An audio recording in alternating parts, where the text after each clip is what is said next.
এজেপিয়ে লৰা দি দিলে মহিলা ৰিজাৰ্ভেশ্যনত হেৰি টিকট দিছিলে এণ্টি মহিলা।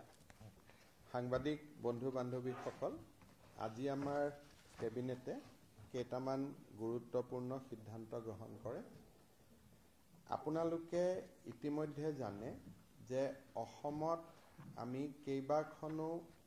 কেইবাটাও সমষ্টিত ইতিমধ্যে সমজিলা গঠন কৰিছিলোঁ আৰু সমজিলাবিলাকৰ কাম কাজে ৰাইজৰ বহু সমস্যাৰ সমাধান কৰিব পাৰিছে আৰু সমজিলাসমূহ নিৰ্মাণৰ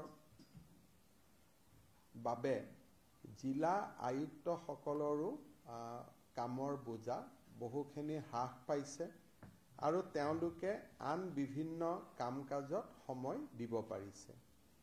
সমজিলাসমূহৰ গুৰুত্ব আৰু সমজিলাসমূহৰ প্ৰয়োজনীয়তাৰ ওপৰত বিচাৰ বিবেচনা কৰি কেবিনেটে আজি আৰু 10খন নতুন সমজিলা নিৰ্মাণৰ সিদ্ধান্ত গ্ৰহণ কৰে। ইয়াৰ এখন সমজিলা হ'ব বকো ছয়গাঁও সমষ্টিত, দ্বিতীয়খন সমজিলা হ'ব পলাশবাৰী সমষ্টিত, তৃতীয়খন সমজিলা হ'ব শোণিতপুৰ জিলাৰ বৰচলা সমষ্টিত, শোণিতপুৰ জিলাৰ ৰঙাপাৰাত চতুৰ্থখন সমজিলা হ'ব, তিনিচুকীয়া জিলাৰ মাকুমত সমজিলা হ'ব, তিনিচুকীয়া জিলাৰ ডিগবৈত সমজিলা হ'ব, যোৰহাট জিলাৰ টিয়কত সমজিলা হ'ব, যোৰহাট জিলাৰ মৰিয়নিত সমজিলা হ'ব, কাছাৰ জিলাৰ ধলাইত এখন নতুন সমজিলা হ'ব আৰু গোৱালপাৰাৰ দুধনৈত এখন সমজিলা হ'ব। অৰ্থাৎ অসমত নতুনকৈ আৰু 10খন সমজিলা নিৰ্মাণ কৰিবলৈ ৰাজ্য চৰকাৰে আজি সিদ্ধান্ত গ্ৰহণ কৰিছে। টাটাৰ লগত আমি জইণ্ট ছেক্টৰত আছাম কেঞ্চাৰ কেয়াৰ ফাউণ্ডেশ্যনৰ জৰিয়তে বিভিন্ন কেঞ্চাৰ হস্পিটেল নিৰ্মাণৰ কামত আমি লাগি আছোঁ। ইতিমধ্যে 9খন কেঞ্চাৰ হস্পিটেল অপাৰেশ্যনেলাইজ হৈছে আৰু 8খন কেঞ্চাৰ হস্পিটেল নিৰ্মীয়মান অৱস্থাত আছে। এই 8খন হ'ল ডিফু, ধুবুৰী, তিনিচুকীয়া, শিৱসাগৰ, গোলাঘাট, নগাঁও, নলবাৰী আৰু গোৱালপাৰা।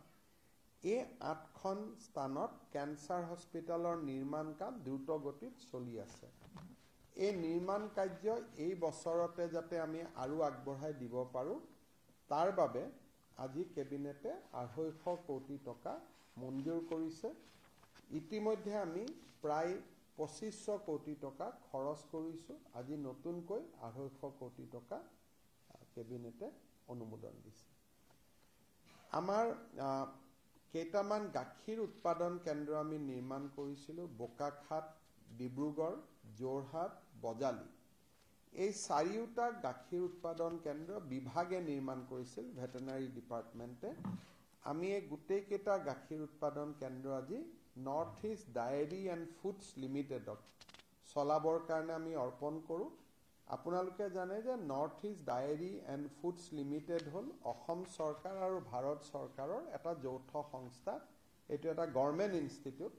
এটা চৰকাৰী বিভাগৰ পৰা আন এটা বিভাগলৈকে দিয়া হ'ল যাতে গোটেই কামখিনি খুব সুন্দৰ কৰি পৰিচালনা হ'ব পাৰে।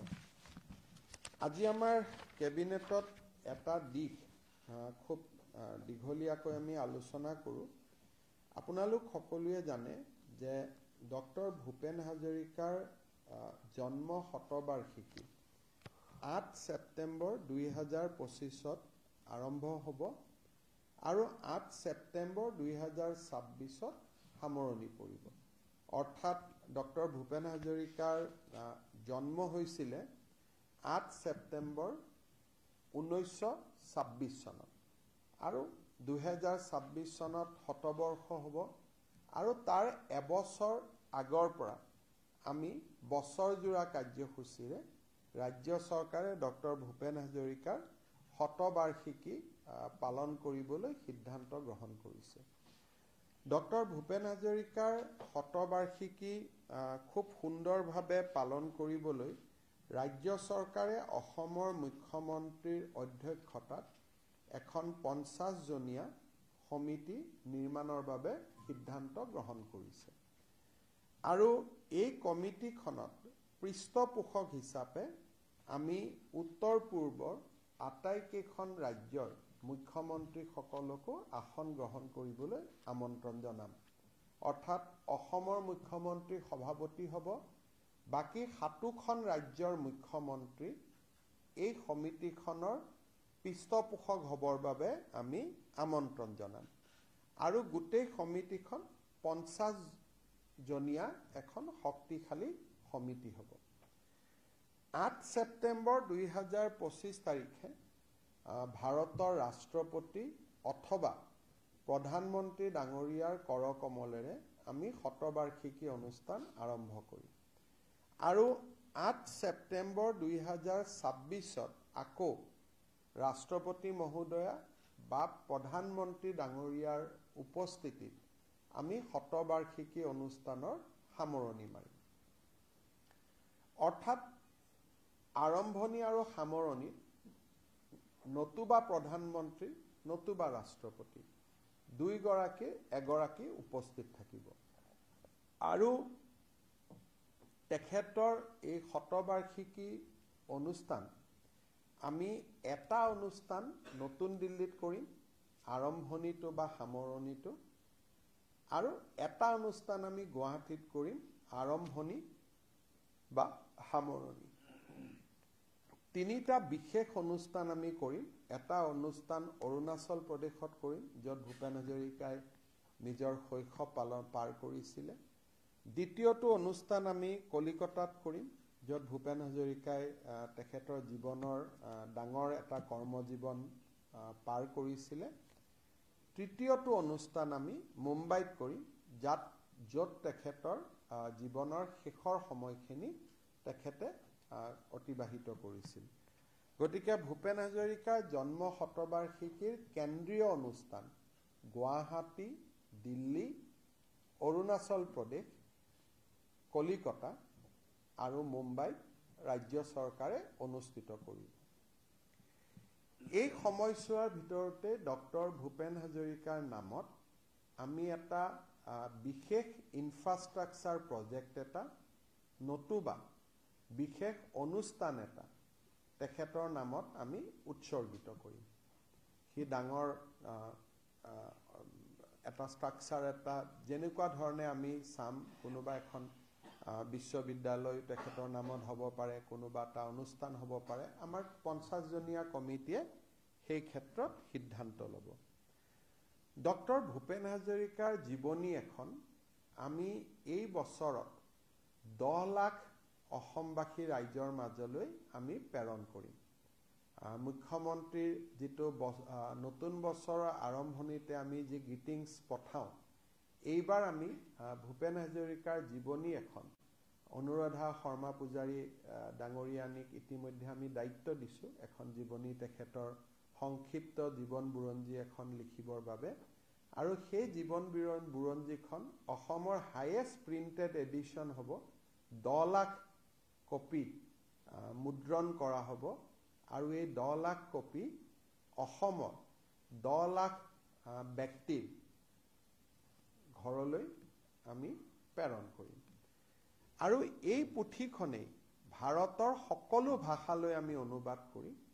ভাৰতত যিমান পুথিভঁৰাল আছে আমি সকলো পুথিভঁৰাললৈ এই পুথিখন আমি প্ৰেৰণ কৰিবলৈ সিদ্ধান্ত গ্ৰহণ কৰিছোঁ। আমি ভাৰত চৰকাৰক অনুৰোধ কৰিম যে ভূপেন হাজৰিকাৰ নামত এটা কইন মুদ্ৰা এটা যাতে এই সময়ছোৱাত ভাৰত চৰকাৰে তেখেতৰ স্মৃতিত এটা নতুন মুদ্ৰা এটা ৰিজাৰ্ভ বেংকৰ দ্বাৰা নিৰ্মাণ কৰিবৰ বাবে সিদ্ধান্ত লয় তাৰ বাবে আমি ৰিজাৰ্ভ বেংক অফ ইণ্ডিয়া আৰু ভাৰত চৰকাৰক অনুৰোধ কৰিম।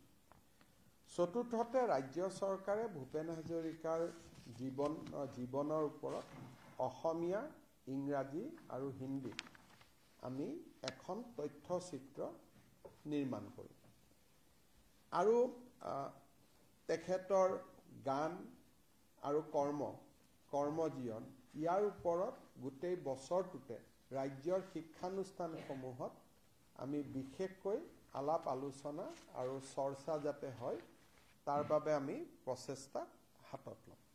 গতিকে এই গোটেইখিনিৰ জৰিয়তে আমি ভূপেন হাজৰিকাৰ শতবাৰ্ষিকী অনুষ্ঠান উদযাপন কৰাৰ সিদ্ধান্ত লৈছোঁ আজি কেবিনেটত আৰু মই ভাবোঁ যে চৰকাৰে যি ধৰণে পালন কৰিব অসমৰ ৰাইজেও চৰকাৰী যিখিনি আমি ইনিচিয়েটিভ ল'ম এইটোতো ঠিক আছে, কিন্তু ভূপেন হাজৰিকা চৰকাৰৰ সম্পদ নহয়, তেখেত অসমৰ ৰাইজৰ সম্পদ, অসমৰ এক মহীৰূহ। গতিকে আমি ৰাজ্য চৰকাৰে অনুৰোধ কৰিম যে এক গাম্ভীৰ্যতা পৰিৱেশৰ মাজত চৰকাৰৰ লগতে ৰাইজেও যাতে ভূপেন হাজৰিকাৰ জন্ম শতবাৰ্ষিকী পালন কৰে। এইখিনি আছিল, আপোনালোকে যদি কিবা সুধিব খুজিছে সুধিব পাৰে। মেডিকেল কলেজ নহয়, কেঞ্চাৰ হস্পিটেল। এতিয়ালৈকে আমি অলমষ্ট 2500 crore খৰচ কৰিছোঁ ৰাজ্য চৰকাৰৰ পৰা। আজি আৰু 250 কোটি টকা আমি অনুমোদন কৰিছোঁ। টোটেল আমাৰ হস্পিটেল হ'ব 9 + 7 16খন। একো নাই, হ'ব।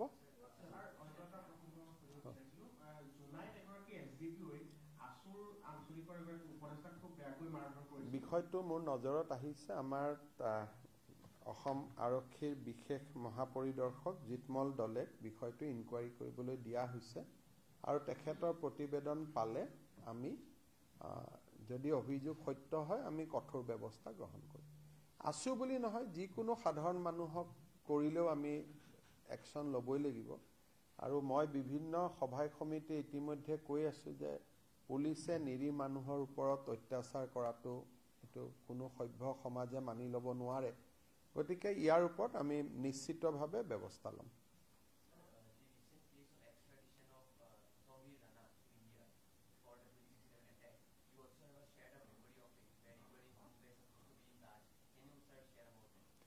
No, already I have tweeted. I think that day around 4 p.m.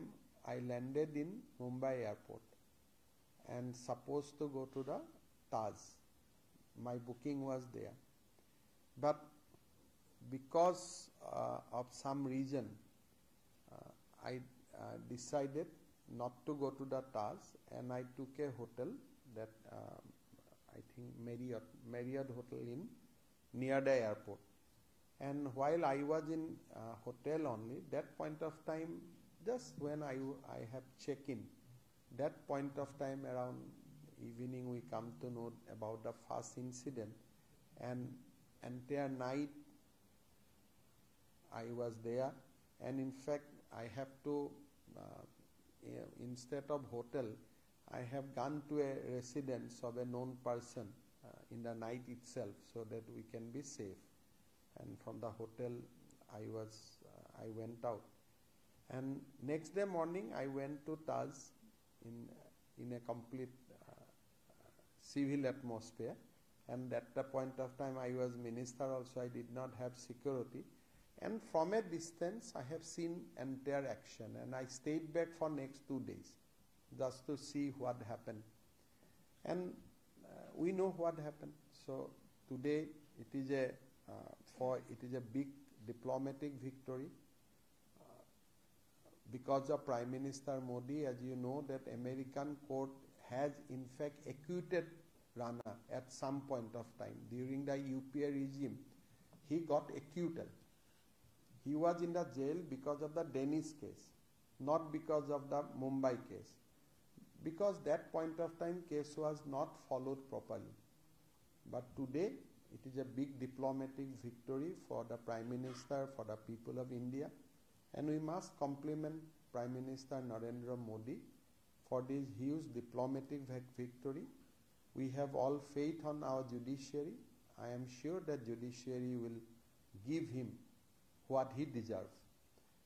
Also, this also reaffirms the points that whoever fugitive today outside India, they must have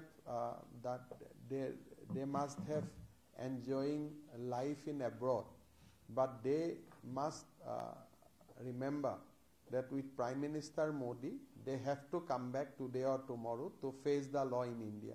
So whatever today they are roaming around, it is a temporary reprieve, and they have to come back. And this is what our Prime Minister believes, and this is what he will deliver.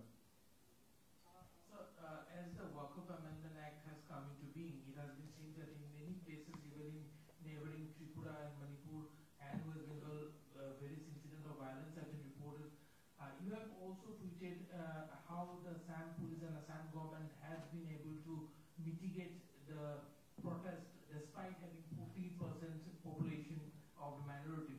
Can you kindly elaborate on this? Yesterday was Friday, and we had strong intelligence that on Friday, Assam is going to witness some kind of disturbance as a result of protest by the minority community. So that input has come to us 5 days back. So Assam police has worked, and in fact we have approached every single leaders of minority community. Most of our SPs got into touch with various masjid community. We have got into touch with various important persons from the minority community.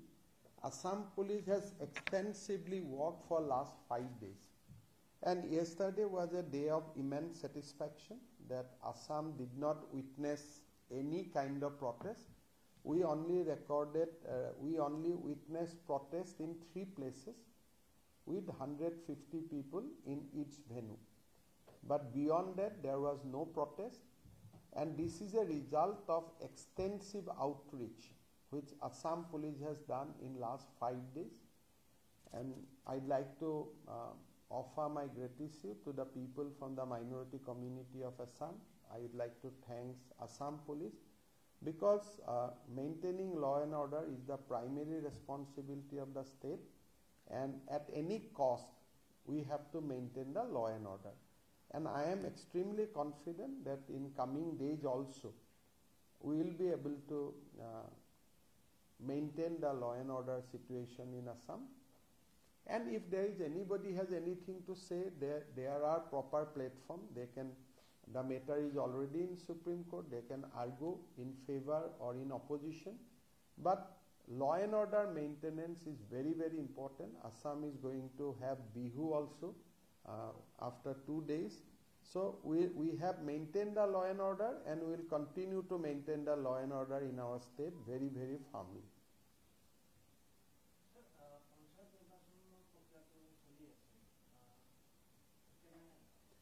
পঞ্চায়তত মই ভাবো যে কালি মই party অফিচত যাম, বা কালি আমি ইয়াত আমাৰ দুধনৈটো শপত গ্ৰহণ আছে, তেতিয়া আপোনালোকক ডাটাটো ক'ব পাৰিম। কিন্তু বহুতবিলাক ভাৰতীয় জনতা পাৰ্টি আৰু মিত্ৰজোঁটৰ পাৰ্টি ইতিমধ্যে বহুত বিনা প্ৰতিদ্বন্দ্বিতাৰে নিৰ্বাচিত হৈছে।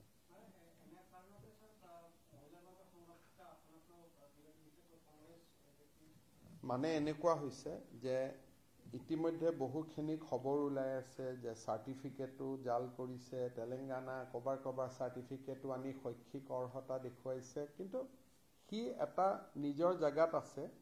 কিন্তু মেক্সিমাম এনেকুৱাও জাগা আছে য'ত কংগ্ৰেছে প্ৰাৰ্থীয়ে দিয়া নাই, ইণ্ডিপেণ্ডেণ্টেহে বিজেপিৰ লগত কণ্টেষ্ট কৰি আছে বহুত জাগাত। সেইকাৰণে লাষ্ট ডে অফ উইথড্ৰয়েলৰ দিনাখন আপোনালোকে ষ্টেটিষ্টিক্স পাব। আৰু জিলা পৰিষদ পৰ্যায়তো 10-12টা সমষ্টিটো ইতিমধ্যে বিজেপি বিনা প্ৰতিদ্বন্দ্বিতাই নিৰ্বাচিত হৈছে। আৰু মই ভাবোঁ যে পঞ্চায়তত আমাৰ ৰিজাল্ট খুবেই ভাল হ'ব। আপোনালোকে চাওক যে বিজেপি ইমান ডাঙৰ পাৰ্টি, আমি টিকট দিলোঁ, ক'তো এটা ধৰ্ণা নাই, ক'তো এটা শ্লোগান নাই, ক'তো মাটিত বেজিটো পৰিলেও শব্দ হয়। কিন্তু আমাৰ দলত মিত্ৰজোঁটৰ লগতো আমাৰ এলায়েন্স হ'ল, আমি এজিপিৰ লগত এলায়েন্স কৰিছোঁ, গণশক্তিৰ লগত এলায়েন্স কৰিছোঁ, ৰাভা যৌথ মঞ্চৰ লগত এলায়েন্স কৰিছোঁ, ক'তো এটা শব্দও হোৱা নাই। আৰু আমাৰ নিজৰ দলৰ পৰা আমি ইমান টিকট দিছোঁ, কিন্তু কোনো ধৰণৰ শব্দ এটাও হোৱা নাই। আৰু ই প্ৰমাণ কৰে যে ভাৰতীয় জনতা পাৰ্টি 2026ৰ কাৰণে আমি কোনটো লেভেলত প্ৰস্তুত হৈ আছোঁ। সদস্য ভৰ্তিৰ অভিযানৰ পৰা আজিলৈকে প্ৰেচিডেণ্ট চিলেক্ট হ'ল, জিলা ডিষ্ট্ৰিক্ট প্ৰেচিডেণ্ট হ'ল, ব্লক প্ৰেচিডেণ্ট হ'ল, গোটেই ডিচিপ্লিন আৰু এটা ইনভলভমেণ্ট আপোনালোকে দেখা পাব। আৰু এইবাৰ জিলা পৰিষদতো বা পঞ্চায়ততো টিকেট ফিল্ডৰ পৰা যেনেকৈ আহিছে আমি তেনেকেই দিছোঁ, কিন্তু ক'তো প্ৰতিবাদ নাই। তাৰমানে পঞ্চায়তটোতো এটা জাষ্ট আৰম্ভণি। 26ৰ কাৰণে আমি কোনটো পৰ্যায়ত সাজু হৈ আছোঁ ইয়াৰ পৰা আপোনালোকে আন্দাজ কৰিব পাৰে। আমাৰ আৰু ধৰক বেছি ইলেকশ্যন উত্তেজিত নহ'লে ভোট দিয়া মানুহো কমি যায়। সেইকাৰণে 21 তাৰিখৰ পৰা আমিও কেম্পেইনো কৰিব লাগিব যাতে মানুহ ভোট দিয়ে। কিহৰ কাৰণে, যদি এবাৰ মানুহে ভাবি লয় যে জিকিবই বুলি, তেতিয়া বহুত মানুহে ভোটো দিব নাহে। সেইকাৰণে পাৰ্চেণ্টেজ বা ভোটৰ সংখ্যা ইলেকশ্যনৰ উত্তেজনাৰ ওপৰত নিৰ্ভৰ কৰে। যদি ইলেকশ্যন ঠাণ্ডা হৈ যায় তেতিয়াতো ভোট কম হৈ যাব।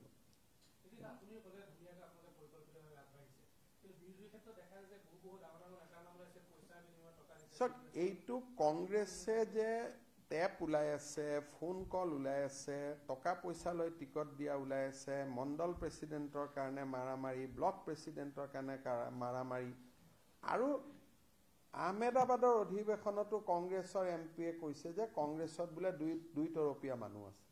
তাৰমানে কংগ্ৰেছ যে এটা উপযুক্ত প্ৰাৰ্থী নহয়, সেইটো পাৰ্টি নহয়, দল নহয়, সেইটোতো আহমেদাবাদত কংগ্ৰেছৰ অধিৱেশনত কংগ্ৰেছৰ এমপিয়ে ৰাহুল গান্ধীৰ আগতেই কৈ দিছে যে আমাৰ পাৰ্টিটোৰ অৱস্থা ভাল নহয়, ইয়াত গোটেই বিজেপিৰ মানুহেদি ভৰি আছে। সেইটোতো তেওঁলোকে নিজেই স্বীকাৰ কৰি লৈছে।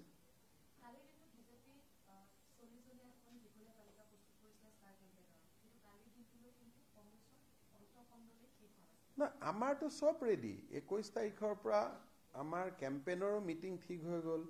মই ক'ত মিটিং কৰিম, দিলীপ শইকীয়াই ক'ত মিটিং কৰিব, আমাৰ মন্ত্ৰীসকলে ক'ত কৰিব, কোনে ক'ত প্ৰচাৰত যাব, কেইখন মিটিং হ'ব। আপোনালোকে পীযুষ হাজৰিকাই মেনেজমেণ্ট কমিটি চাই আছে, সুধিলে গম পাব যে আমাৰ চব ৰেডি। আমাৰ একো পোষ্টাৰ আহি গ'ল, মেনিফেষ্টো ৰেডি। গতিকে বিহু শেষ হোৱাৰ দিনাখনৰ পিছতে আমি জঁপিয়াই পৰিম। আমাৰ সকলো ৰেডি হৈ আছে। আৰু এইটো বুলি নহয়, আমি আৰু 3টা ইলেকশ্যনৰ কাৰণে ৰেডি হৈ আছোঁ। BTC, সোণোৱাল কছাৰী, মিচিং কাউন্সিল, তাৰ কাৰণেও আমাৰ বেলেগ টিমে কাম কৰি আছে। আমি পঞ্চায়ততে ৰখি যোৱা নাই।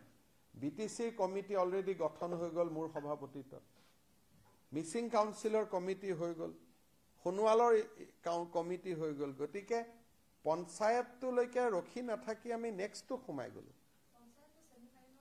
ফাইনেল ছেমি ফাইনেল বুলি একো নাই, আৰু আমি এটাৰ পিছত এটা প্ৰস্তুত হৈ গৈ থাকিম। কাৰণ এইখন ছেমি ফাইনেল বুলি ক'লে BTC ইলেকশ্যনৰোতো কিবা এটা নাম হ'ব লাগিব। সেইকাৰণে কোৱাৰ্টাৰ বুলি ক'লে ছেমি ক'ব ভাল হ'ব, যদি এইখন ছেমি কয় তেতিয়া সেইখনক কি বুলি ক'ব। সেইকাৰণে ৰাভাক লীগ বুলি ক'ব লাগিব, এইখন কোৱাৰ্টাৰ বুলি ক'ব লাগিব BTCক, যদি ফুটবলৰ লগত তুলনা কৰে। গতিকে এইটো আপোনালোকৰ ওপৰত নিৰ্ভৰ যে পঞ্চায়ত আৰু BTC, পঞ্চায়ততো ছিট থাকিব, BTCতো 15খন আসন আছে, সিওতো এখন ফাইনেলত সোমাব লাগিব, কিবা এটা কোৱাৰ্টাৰে হওক ছেমিতে হওক। গতিকে সেইটো সময়ত আপোনালোকে যি নাম দিয়ে, আৰু আমাৰ নাম লৈ পেলাই কোনো কথা নাই।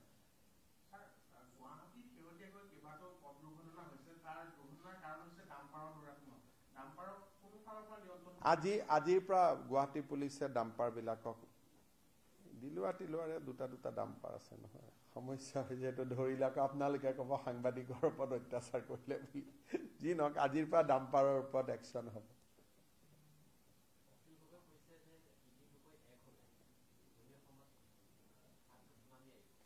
নহয় কিয়, যদি এক হ'লে চুনামি আহিব, কি কয় চুনামি, যদি এক যদি হয় তেতিয়াহ'লে হ'বতো লাগে না, নহয় কিয় তেওঁলোকে। সেইটো পেপাৰক কিয় ক'ব লাগে? তিনিজনে বহি এক জেগাত ভাত পানী খাই দিলেইতো এক হৈ গ'ল, হয় নহয়? মই জানো তিনিজনে পিছত এইটোও ঠিক কৰিব লাগে যে নিজৰ ল'ৰা ছোৱালীক তিনিজনৰ মাজতে পৰিয়ালতে বিয়া বাৰু দিয়া, এনেকুৱা এটা আৰু তেতিয়া সম্পৰ্কটো আৰু ভাল হৈ যাব, হয় নহয়? গতিকে একদম পাৰ্মানেণ্ট সম্পৰ্ক গঢ়ি তুলিব লাগে। তেওঁ ক্ষমা খুজিছে। এতিয়া কি কৰিব? এইটোৱে অৱস্থা কংগ্ৰেছৰ, যে মই কাকো টিকট দিব নোৱাৰিলোঁ, মই ক্ষমা খুজিছোঁ। আপোনালোকে এই 26লৈকে কংগ্ৰেছৰ অসমত ভৰি দিব নোৱাৰে। কাৰণ কিহৰ কাৰণে? আমি ইমান কাম কৰি গৈ আছোঁ, পুৰা মানুহে ৰাইজৰ আশীৰ্বাদে বিজেপিৰ লগত আছে। এইবিলাক যে হৈ আছে, কিয় হৈ আছে? ফ্ৰাষ্ট্ৰেশ্যনৰ কাৰণে। এতিয়া যোৰহাটত, শিৱসাগৰত, ডিব্ৰুগড়ত, নগাঁৱত, ডিব্ৰুগড়ত, তেজপুৰ, এইবিলাকতো তেওঁলোকে চাৰেণ্ডাৰ কৰিছে। গণ্ডগোলো যিখিনি লাগি আছে অকল মাইনৰিটি এফেক্ট বেছি থকা জিলাকেইখনৰ পৰাহে খবৰবোৰ পাই আছে।